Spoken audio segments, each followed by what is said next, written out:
ibihugu nyine ibyo byo hanze bita impatse ibihugu,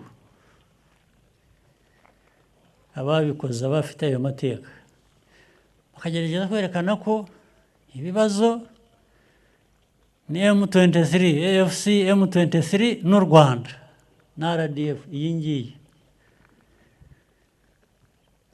RDF niza kuba iriyo, ibyo bavuga ntabwo ari byo yakora. RDF ibyo yakoze cyangwa ibyo yakora muribuka, ariko abantu bamwe banyuze hano n'amasanarize n'abandi banyuze hano bagaherekezwa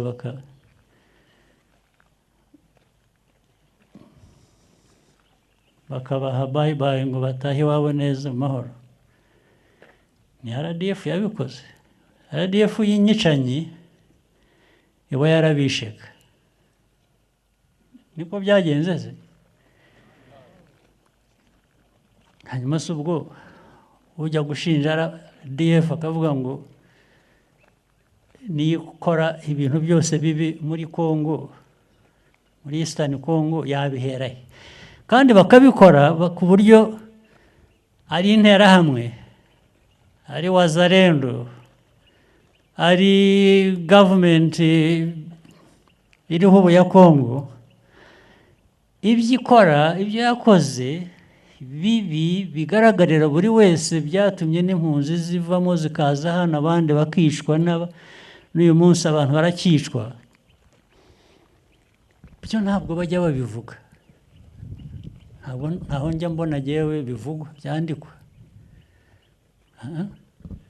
Ubwo ariko bikubwira impamvu nyine niko bashaka ko ariko biboneka ku kibazo cyose kigize kibaho muri Eastern Congo cyangwa muri Congo yose ni u Rwanda.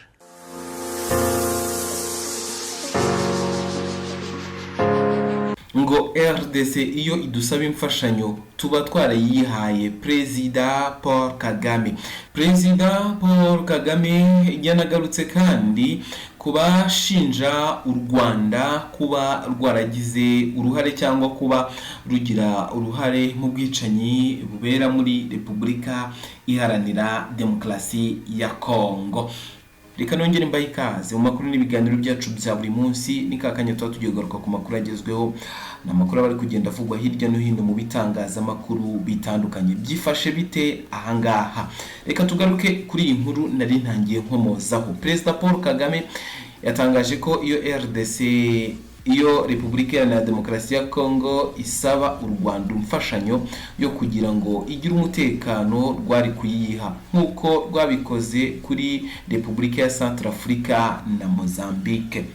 Yabitangarije igabiro mu karere ka Gatsibo, aho kuwa mbere yasoje amasomo y'abarenga 6,000 barimo ingabo z'u Rwanda, abapolisi ndetse n'abacungagereza. Umukuru w'igihugu mu ijambo rye yanenze ibihugu ndetse n'ibitangazamakuru byiganjemo ibyo mu burengerazuba bw'isi bimaze igihe bishinja u Rwanda kuba nyirabayazana w'umutekano muke wo mu burasirazuba bwa RDC.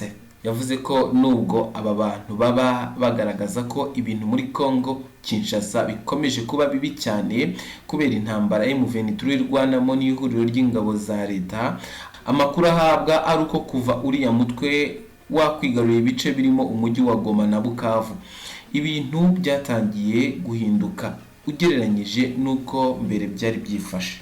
Ati njya mbaza abantu bambuka bakajya mu burasirazuba bwa RDC, abantu bavayo batubwira uko ibintu bimeze ubu muri za Goma, Rucuru, za Bukavu, mbese mu nkengero zaho hose.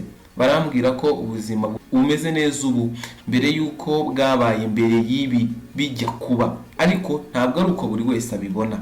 Perezida Kagame yavuze ko kuba bitavugwa ku buzima mu burasirazuba bwa RDC bwahindutse atari uko ari ukuri, ahubwo bampatse ibihugu bafite uruhare mu mateka ya RDC n'u Rwanda babihisha, ahubwo bakagerageza kwerekana AFC M23, u Rwanda na RDF birirwa bashinja gukora ubwicanyi nk'intandaro y'ibibazo. Umukuru w'igihugu yagaragaje ko iyi ngabo z'u Rwanda ziza kuba zica nk'uko amahanga bivuga muri Mutarama uyu mwaka, itari kureka barimo abacanshuro b'i Burayi barwanaga ku ruhande rwa leta ya Kinshasa ngo batahe mu mahoro ubwo bari bamaze gutsindwa mu mirwano yasize Goma ifashwe.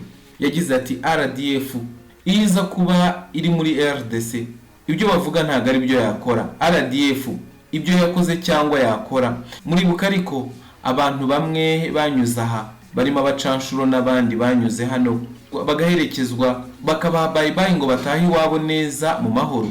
Ni RDF yabikoze. RDF y'inyicanyi iba yarabishe. Niko byagenze se?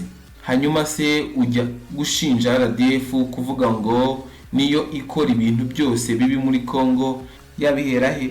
Perezida Kagame yavuze ko ikibabaje ari uko abashinja RDF na M23 gukorera ubwicanyi muri RDC batajya bavuga ibibi byakozwe n'interahamwe FDLR, Wazalendo na leta ya RDC.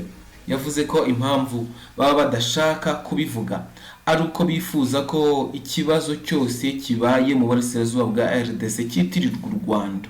Perezida Kagame yagaragaje ko iyo Kongo Kinshasa isaba u Rwanda ubufasha bwatuma ibihugu byombi bigira umutekano, rwari kubutanga nk'uko rwabigenje mu bihugu bya Centrafrica na Mozambique. Ati nk'uko navugaga ko natwe ntawe dushozaho intambara kereka uwayidushojeho, ahubwo kwitabira no gufasha abandi babuze cyangwa badafite umutekano.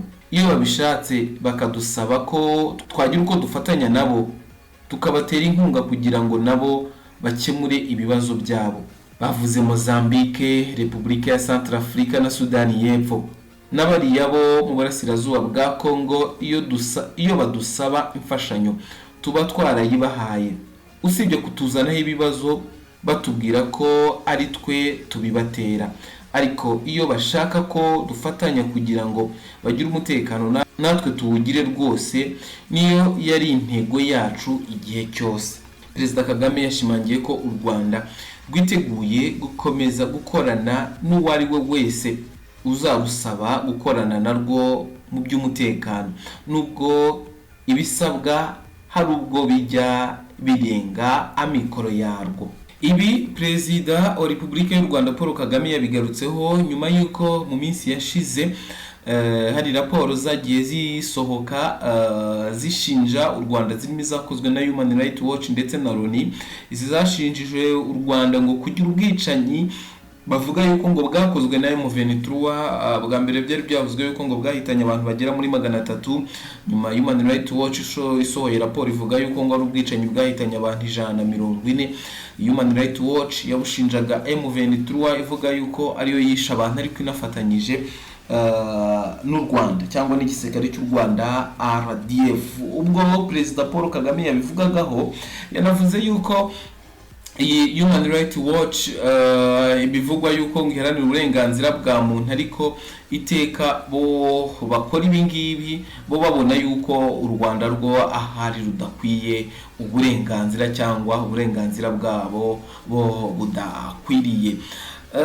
Ni byinshi byagiye bivugwa ku Rwanda, ni byinshi byagiye byitirirwa u Rwanda, ariko ahanga Perezida w'u Rwanda Paul Kagame yabitanzeho umucyo agaragaza uburyo ki igisirikare cy'u Rwanda ari kinyamwuga ndetse gikora ibyo gikwiye gukora mu gihe cya nyacyo.